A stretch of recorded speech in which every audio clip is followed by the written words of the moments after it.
And we are live. Ladies and gentlemen, welcome to Toe the Line with me, George Glinsky, joined today by Dave Thomas. Dave, how are we doing? Hello, mate. All right, buddy. Yeah, good. Good man, good man. Now, Dave, this is actually our first interview, first time on Toe the Line, so brilliant to have you on. Yeah. Last fight, Mickey Parker, obviously you got the rematch coming up, but the first fight, it was at BKB 19 a year and a half ago, a long time since we've seen you in the BKB ring, but it was a little controversial. I mean, people are debating regularly. I think Mickey said that he wasn't hitting and holding. Some people saying hitting and holding. He was, you know, it looked a bit of dubious at times, but I wonder, out of that fight, do you think he was hitting and holding? What did you think? I understand that you might be swaying. I invite anyone to watch the fight. I think if you count the amount of times he had to hold my head, you'd be in double figures. I mean, he wasn't getting any warnings for it. I mean, I did it in my debut with making sure my first fight. I've not fought in 8 years. I mean, I was look at that fight. I was out of shape. Took it on 4 weeks' notice. My first bare knuckle fight. I held his head once. I got pulled aside, saying, "Do it again." You know what I mean? You're not allowed. And then I did it again, and he goes, "Do it again. We'll take the point off it." And that's it. And that was my first. That was my debut. It's all new to the sport. I mean, I'm only looking at this from opponent to opponent. I mean, like a fighter to a fighter, and what happened in the fight. I've got no Mickey sound. We're all right, but you know, opponent to opponent, you look at the fight. Yeah, he was holding my head low, and he wasn't getting any warnings for it. And you know, he does it in a lot of his fights. So either let me know that we can hold heads, and I'll hold his head, and we can just hold each other's heads and beat him in. But you know, what the rules? You know, I mean, they'd be enforced, don't they, or whatever. If I did an elbowed him, then cut him, it should be no contest, shouldn't it? Really, you're not allowed to do that. You're not allowed to hold heads either. So it's just BKB, you know, proper professional bare knuckle boxing. You know, the American side of things, just the rules are different. You know, there's a lot of grappling and stuff like that, isn't there? But this is, you know, you can't even hold heads in the gypsy scratch. You know what I mean? It's not allowed in there either. It's just proper, you know, UK where it began, isn't it? And it's a proper one. Yeah. So what was the discussion like? I mean, was there a warning put in there? It's been such a long time since seeing the fight. Did the referee put a warning in for any hitting and holding at all? No warnings. No. I mean, I think BKB should have. They got instant replay there now, so they should have really looked what happened. You know, hold my head down here and uppercutting me. You know, I get sort of mugged off because I lose up because I got cut and I can't fight continue. Even though I want to fight continue. That's the thing. You know, I don't care about getting cut. Neither does Mickey. We're both tough. We just want to fight. So, but you know, the rules are the rules. You've got to stop if you get cut bad. It took 11 stitches. Apparently, well, I would have carried on, but I couldn't. It was like a flap over my eyes. It was going to get worse. It wasn't bleeding though, which is weird. It was, you know, it wasn't a lot of blood. It was just it was a weird deep cut in the top of the eye. Yeah. It's weird. Yeah, it's a strange one. But, I suppose it's up to them, innit? You know, they get pulled aside. You have the safety and all that. But I would have carried on. I said to the mate when he pulled me aside, "Mate, don't stop it. Don't." And he's like, "Man, I've got you. Because that's what happened in the Mason Shore files. I think I've got a lot of scar tissue. You know what I mean? I've sort of built up over the years, fights and stuff, and Did it feel in that sense? I mean, at the end of a fight, you usually have a conclusion. You know, you either win or you lose. But did it feel like you'd lost that fight? Obviously, cuts. It's a weird way to lose. No, I don't take it. I can't see it as a loss, to be honest. I spoke to the promoters after, and they said it's got to stand as a win. I just don't understand why they didn't look at what happened. Like maybe it was a bit of confusion. You know, I don't know. I mean, the only success he had in the fight was sort of he was holding my head a lot. You know what I mean? I don't think he liked my moving and stuff like that. So he went for my head. I mean, like I said before, when I put against this is opponent to opponent, fighter to fighter. You know, he does it a lot. It's how it's styled, but it's not the rules, is it? So we know what's going on. You know, we need to figure out what's going on here. So, like coming into the fight, what's the conversation going to be like with the referee? Because obviously, you know, you feel hard done by. You've got to have a conversation with the referee ahead of this fight. Well, yeah. Well, you know, maybe in the centre of the ring, I'll say, you know, there's no holding heads there because let me know and I'll do it as well. You know, I've got no problem doing it. I'll do it. Let me know I can do it.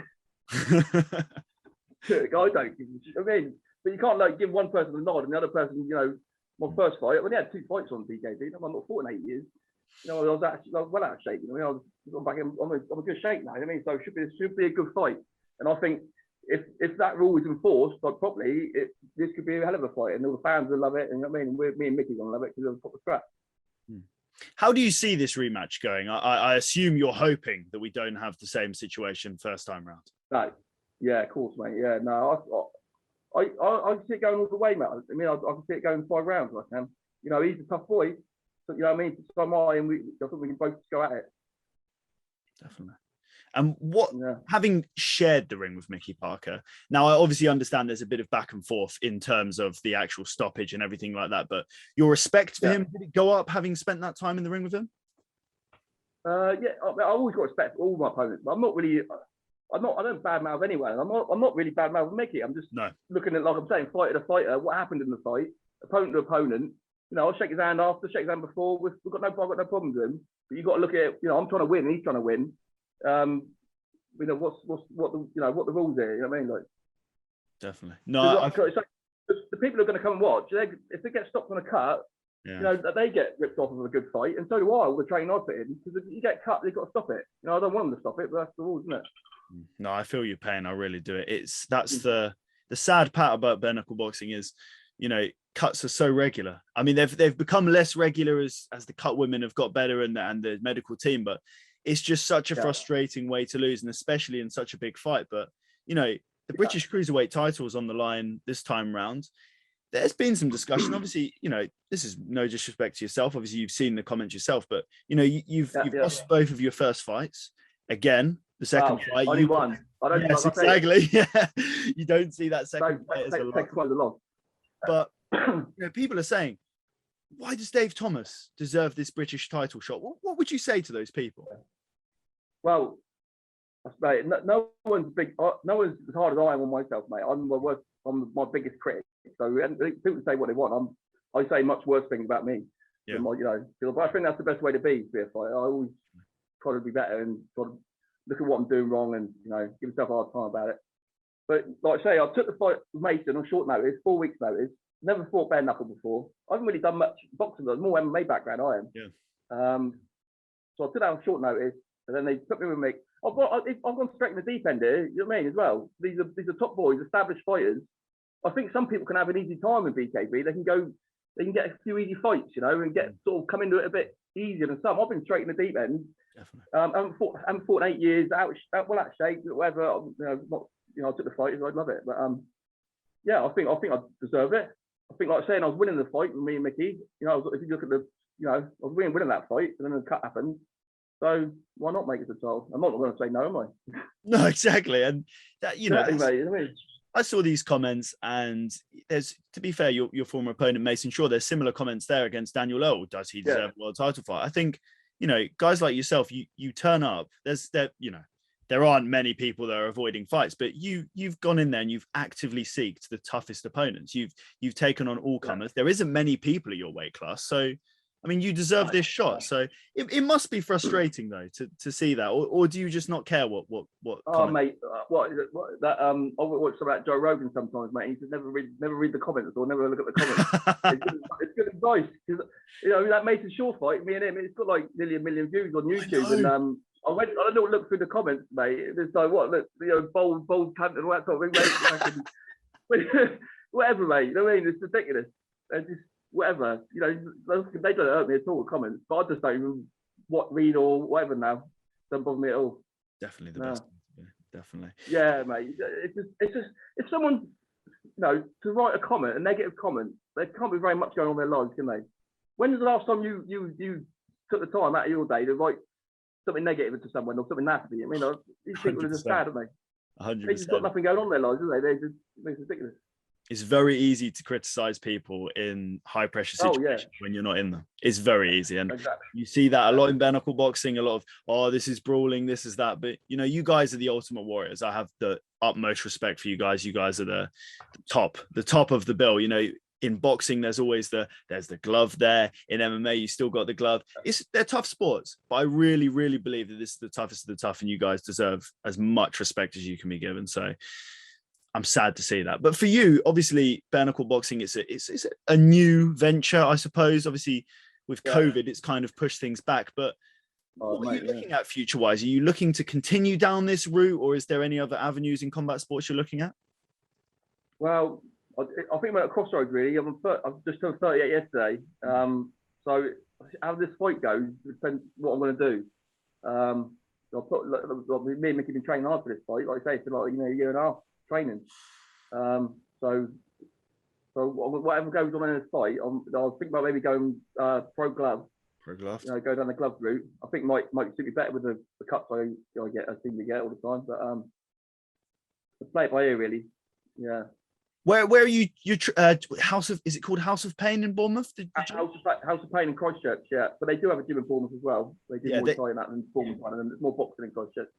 I say they have a strong contingency of boxers, so I suppose it would be great preparation for the gloved side. Oh, mate, 100%. I mean, they've got Mate Rueg there, who's signed with MTK. He's won his 5th pro win now. He's been like the most busiest pro this year out there. He's ridiculous. Yeah, I'm inspiring people like that, just top caliber people. Definitely. So, them in mind, obviously, there's going to be a few others, but who have you got to thank? Because this is a massive process. It requires really strong individuals around you, I'm sure. Yeah, 100%. On my trainer, Danny Ruig, mate's dad, Mace himself, everyone at the gym really. Yeah, family, work. My work's been very lenient with me. It's been tough. It's been a tough time recently, but this is hopefully going to be a good outcome of it all. And have you got any sponsors? Anyone backing you in monetarily? No, I don't do any of that. I should do really. I see all these other boys.